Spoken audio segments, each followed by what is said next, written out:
The approaching sounds of snapping twigs and wet fronds squelching under rushing feet came to Commander Hing's ears. He didn't turn to look toward their source.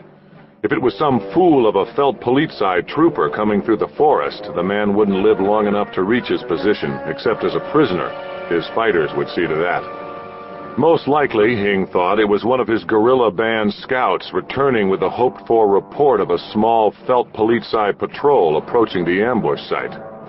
The sounds came closer and closer and finally stopped, punctuated by the thump of a knee hitting the ground, a meter from where Hing lay concealed in a clump of gross palms. "Commander, it must be true what we have heard. The Feldpolizei has a new commissioner," a gasping voice said. Hing turned his attention from the road and looked at the speaker, Fighter Quetlal, the scout whose hasty approach had snapped so many twigs, squelched so many fronds. The commander raised an eyebrow questioningly. Quetlal was grinning broadly. "They are not wearing camouflage, Commander. They are not even wearing plain green or tan to help them hide among the trees." His grin broadened and his eyes glittered. "There are 100 of them, and they are all wearing orange tunics and sky blue pantaloons. You can tell the officers by the plumes on their helmets." Hing slowly shook his head one time. The oligarchs were getting more and more foolish in their conduct of this war.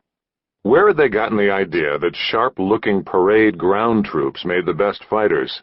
Did they really think fancy uniforms would frighten fighting men? "How long?"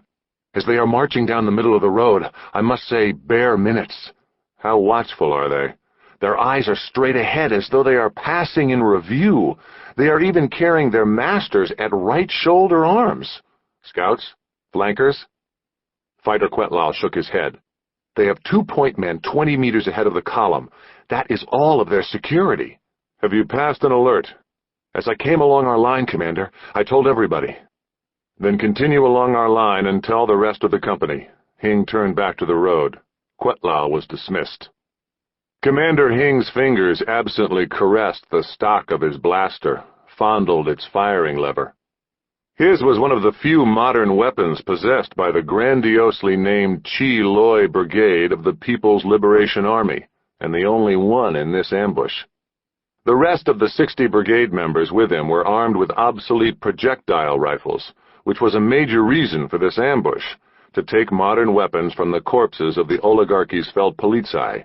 Soon, in bare minutes, Hing's fighters would strike a mighty blow and strike further fear into the hearts of the oligarchy, and become better armed. "That imbecile sends us to our death," Patrolman Perez muttered to the man at his side. "Only if they lie in ambush," Patrolman Trong replied equally quietly, "and are not frightened off by our blasters."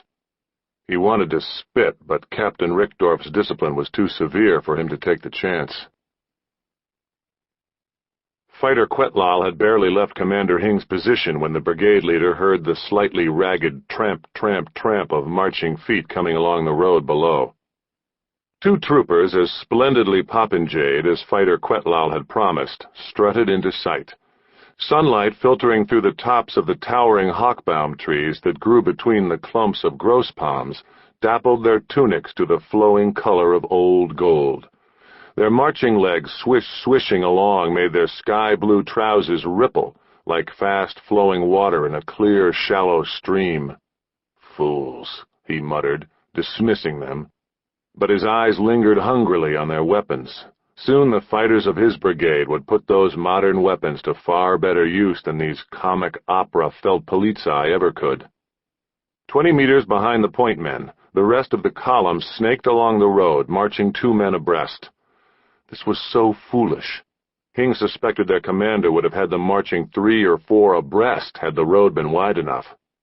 Their commander, oh yes. He was the most glorious popinjay of them all.